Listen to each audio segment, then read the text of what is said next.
Hello, welcome to Bentley's Backwoods Bushcraft. This is Richard, and I am out at Camp Kilo Sierra, and I can't be gone too long out here in the woods because we have B-Man with us today, and we're up at the house doing a little bit of laundry.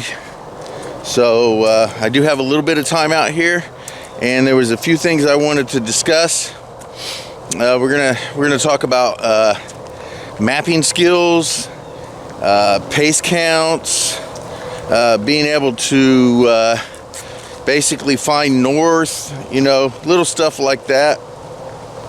And I want to show you a little notebook thing that I made that's going to hold all that information. I'm going to find a nice little spot up here to stop, and then we'll discuss it. All right, so I'm on the main trail. It's a paved trail. I'm not actually in the woods yet. So what I do have with me, of course, I'm wearing my awesome outdoors jacket today. It's time for that. I've had it with me for a couple days now. My military scarf, which I think is the only actual, oh, I take that back. I have my map case, but this is the oldest and one of the only very few handfuls of military gear that I actually had while I was in the military that I didn't purchase elsewhere and after and that sort of thing. This scarf here is possibly the oldest object that from my military times that I still possess. This is actually the one that I wore out in the field when I was in the Army. But I like it. It's all tore up. I mean, it's raggedy and tore up and a mess, but I'm not ever going to get rid of it until, you know, it becomes no longer useful. But inside of it, because it's just a tube of cloth, inside of it I have objects. So I have a compass, I have my pace count beads, I have an extra spare of pace count beads, and then I have this deer antler whistle that does work. I purchased this, I think, in Wyoming, or maybe it was South Dakota. I can't remember which. Maybe it was Kansas. I think it was Kansas. Yes, yeah, I got this at Boot Hill. So this is a recent addition to my gear. I don't really care too much for whistles because or reflective signaling devices and things of that nature, because I look at it this way: when I go out into the woods, I'm not looking for people to find me. I'm not talking about to be rescued and stuff like that. I'm talking about when I go out into the woods, I'm not signaling other people, and I don't expect to want to contact other people. It's just me personally. But I do have a whistle. This is my cell phone, and this is my GPS right here. All right. So I do have this compass here, which I enjoy very much, and we'll probably be dealing with that today, and as well as my pace beads, we will be dealing with those today. So real quick, we got 5 on top and we got 10 on bottom. All it is a piece of cordage. I think it's a shoestring. Honestly, it's a shoestring, and it's just these little wooden beads. I love the wooden bead ones. You can get away with 4 and 9, but I like physically having the 5 and 10.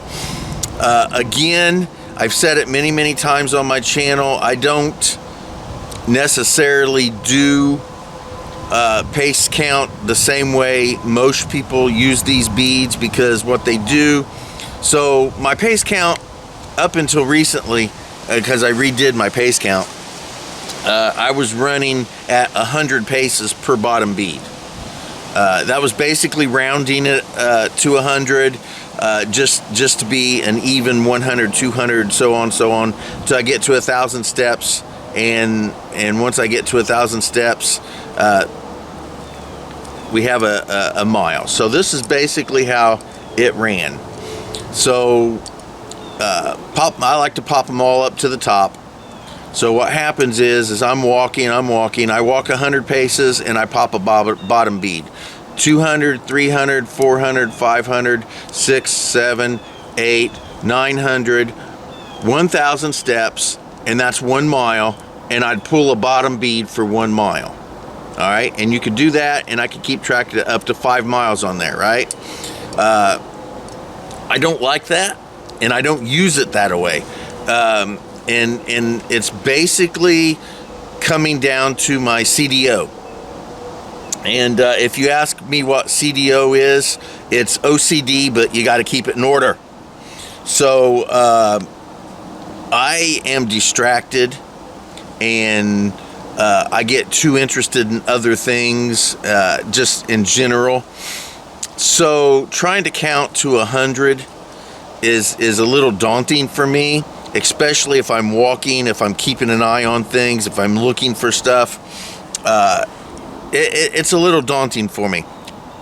So I don't do it that way. Plus, if you really think about it, the way I do it, for me anyway, is much, much better, because if I jack up my pace count and I'm doing the 100 paces, and if I jack up my pace count and I don't know where I'm at, I could be off by 100 paces. You know, let's say I get all the way into here and I get to like 65, 66 or whatever, and then I completely forget where I'm at. I'm going to have to either guess and kind of get where I was at with the count, or start over. So I could be off by up to 100 paces. I don't want to do that. So what I do is I figure out what my pace is, and I'll talk about that in a minute. And then I divide it so that I take much, much smaller pace counts. Now, as I said before, so if each one of these is 100 paces, all I got to do is divide that by 5 to get the top beads, which comes out to 20 paces. So I could go 20, 20, 20, 20, 20, 100, and then I could pop a bottom bead. That way, if I'm off, I'm only going to be off by 20 steps. Now, if you're looking for something very specific and something that you're not going to see unless you're right on it, you may be off a little bit and it may be more difficult. But if you're looking for a general location, if you're off by 20 paces, it's not really going to be that bad. It sure in the hell ain't going to be as bad as if you're off by 100 paces. So, especially when you're in the woods and there's trees and stuff everywhere. So, that's what I decided to do. I decided that instead of doing 100 paces for the bottom beads, I would end up doing 20 paces for the top beads and then popping a bottom bead. And once I got all the bottom beads done, I'm at a mile. Now, I keep an extra set of beads on me anyway, just in case. So I can use these as my mile beads. So I can go up to 10 miles without worrying about anything. All right, so that. Now, I just recently redid my pace count. And as I said, up until a week or so ago, as far as I knew, my pace count was the 20 steps, which was 100 paces, which is 1,000 paces for a mile. I redid it and it's changed. It's now 18. Actually, it's 18.2, but, you know. So, what I'm going to, and that does, you know, you're going to lose a step or two, or gain a step or two, depending, if you go far enough. So anyway, now, instead of hitting 20 paces for each top bead, I only have to hit 18. 18, 18, 18, 18, 18, one bottom bead. And then continue and continue and continue. So instead of 100 paces now, my pace count is actually 91. So keep that in mind. So instead of doing 100 paces for bottom beads, I only have to do 91 paces. So let's set those down. And then I talked about that, which I do all the time. I've got this little notebook. Now, if you're interested in how I folded this and everything, that I'll show it to you later. There's, I think there's like 6 pages in here. I can't remember. It's like 6 pages or something.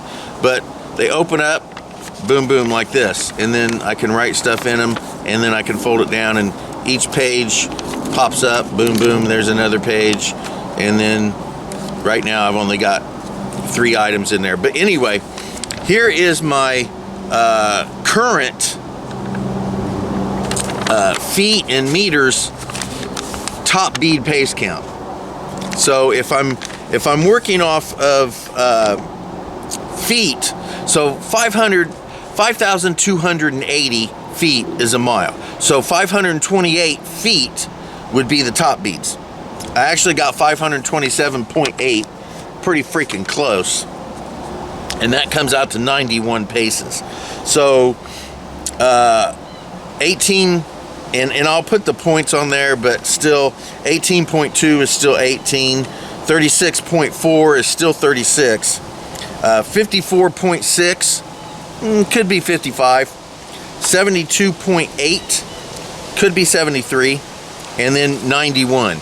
So 18.2 steps is 105.5 feet, 105.5 feet.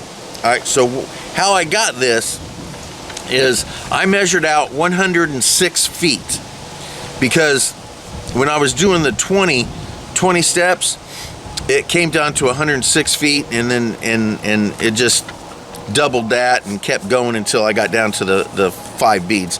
But I measured out 106 feet, and I knew that was 106 feet because I measured it out, and it was a straight line that was unencumbered. It was just, as a matter of fact, I went out in the backyard, and I do believe I did a video talking about that, so I won't get too much. Anyway, I paced that back and forth like 5 or 6 times. And it kept coming out 18. Now this is when I still thought my pace count was 20. So I'm taking longer steps the older I get. I don't know. So anyway, it came out 18. So I decided I was going to test the theory. So what I did was I walked 2 miles, and again, I had it measured out using my bicycle, 2-mile track. So I walked that, and I used my 20 step pace count. Well, I was off by like 180 paces, and if I would have went 18, that would have taken care of 160 of those paces. So I was only off about 20 paces after 2 miles. Now again, when I rode my bike, and I walked it, there's going to be a little bit of a pace difference between walking and riding my bike as far as moving and stuff. So I could see the 20 paces. The 180 paces, no, which just told me that for sure my pace count was no longer 20, it is now 18. So, but I do keep my pace count with feet and with meters. So I can go 100 meters and do the same thing if I'm doing meters instead of feet, and I can keep track of kilometers. So that goes down to steps. To go 20 meters, I have to take 11.4 steps, 11 and a half steps. 22.8 for the second bead, which 23, 34.2, 45.6, and then 57. 57 steps will get me 100 meters, which is the top beads. I drop a bottom bead. So if I want to go 1 kilometer, then I simply can hit the meters on this chart instead of the feet. Now, my second page is my bottom beads. All right, so I have my bottom beads. Now, 910 steps instead of the 1,000. I only have to take 910 steps. Now, that takes me at 5,285 feet. So I'm actually like a step, because each step I take is 5.8 feet. So 909 steps is 5,279.2. So I only really need to take 909 steps to get to that mile. Now, if I want to get to the 1 kilometer, I only had to take 565 steps.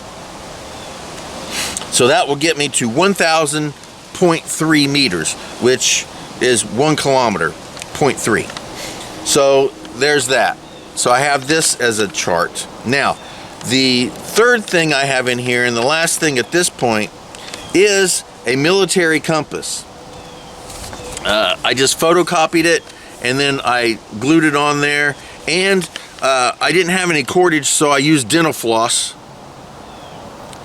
I put dental floss in the center there so that I can make very accurate directional,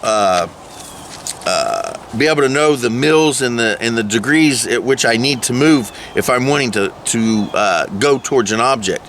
And I will show you how we're going to use that with a button compass. Now, the difference between a button compass and more high-end compasses, and I'll show you real quick here. So I have a button compass on my keychain, and it's nothing fancy.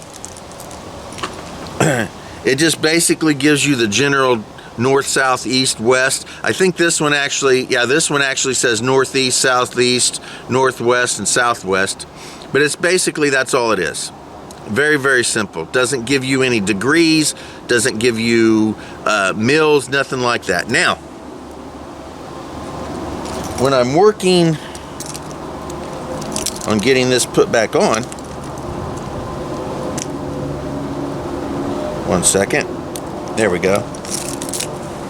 So when I'm working with my regular compass, or one of my regular compasses, it looks like this. Now it has degrees and mils. I love the mils because I'm an old artillery guy, and I love mils instead of degrees. It's a little more accurate. But anyway, if I don't have this available for me,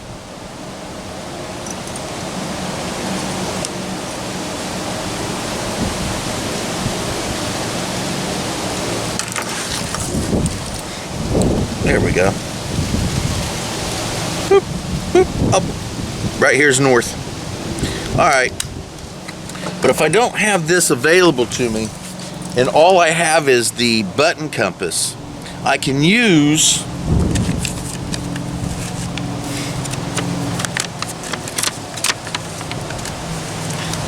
this here, this mapping protractor, military mapping protractor, to give me mils and degrees about where I'm headed. Now, I can do a quick thing here real quick and show you how it's going to work. And let me readjust so I can set this down on the ground. We'll find something either real or imaginary to aim at, and I'll show you what we're going to work on. All right, so here we are. So we have this laying out. We're out in the woods. All I've got with me, let's say, is just this compass here, and it's not going to show me anything. So what we're going to need to do is find north. And north is right here. This zero, this line here, going up and down, as you can see, this is north-south, and here is east-west line. So we're going to set the compass on here, and let's move it. Get a north here. Scoot it, scoot it.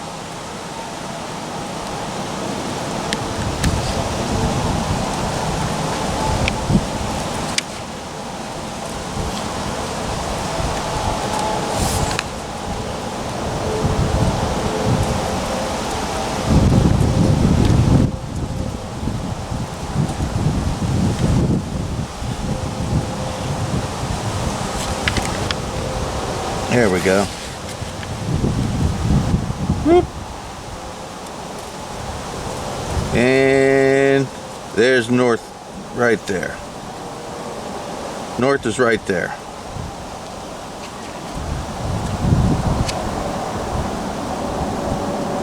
Bingo, bango. All right, so this is north, right here. Where 0 is facing north. Now, let's just make an assumption that I'm looking for an object, and it is, and I'm going to take this dental floss and I'm going to point it towards the object. And that is right here. We'll just say it's 45 degrees. If I got a rock, don't have a rock. All right, so let's just say whatever object I'm looking for is at 45 degrees right there. So I'm facing the dental floss towards the object I'm looking for, and it tells me it's at 45 degrees. Now, I'm not going to know, well, if I know this is north, I kind of know that's really 45 degrees to right there. But regardless, if I didn't know that, if I wanted to find out with my compass, what I would do is I will set, let's get a north here, north reading, and there's our north. So if I move my compass in the same area that right there on that dental floss, and then we look down at it, let's get a better, there we go.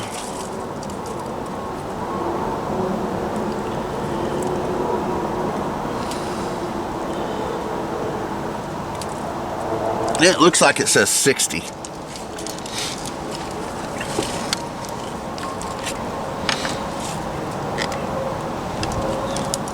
All this stuff out of the way. Move that right. There we go. Oh, there it is. Okay.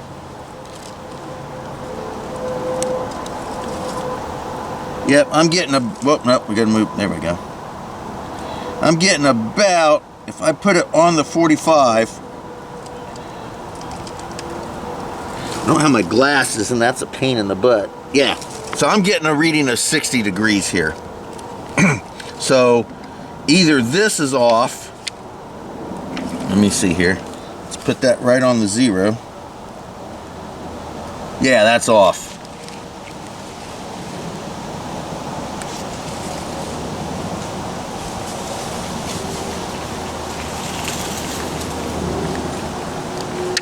Let's get a good reading of north here real quick.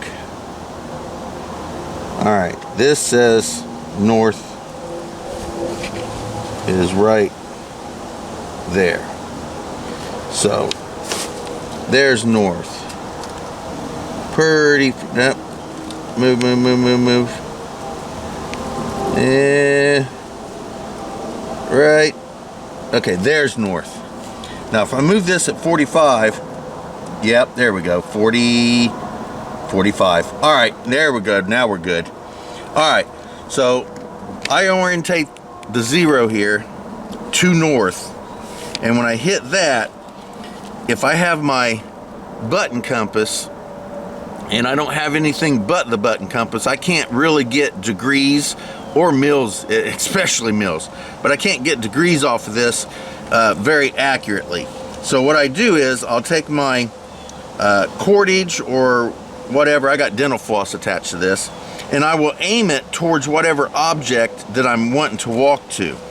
And then when I do that, I can either tape it down on this here, or I can just get a general reading of a general idea of where I want to go. And then when I can verify it by using my compass, and when I move this at the 45 where the dental floss is at, it reads, pardon me, it reads 45 on my actual lensetic compass. So that's a way that you can actually turn a button compass into a very nice lensetic compass with one of these protractors. All right, so we're gonna go ahead and get things packed up here real quick. We'll chat for a few more minutes and then I'll get right back with you. So if all you have with you is one of those little cheapy button compasses, and you're looking for something that's a little more accurate than just north, south, east, and west, and you maybe need a degree, and you don't happen to be able to know exactly, like if you're going at a 45-degree angle, I mean, you know that it's, you know, boom here, kind of at a 45-degree angle on your right, and you can kind of do that. 180 degrees is directly behind you. You can kind of do that, but if you can't get that specific, and all you have is a button compass, and let's just say you needed to go 45 degrees, and you weren't really sure where 45 degrees was. If you had a compass on you,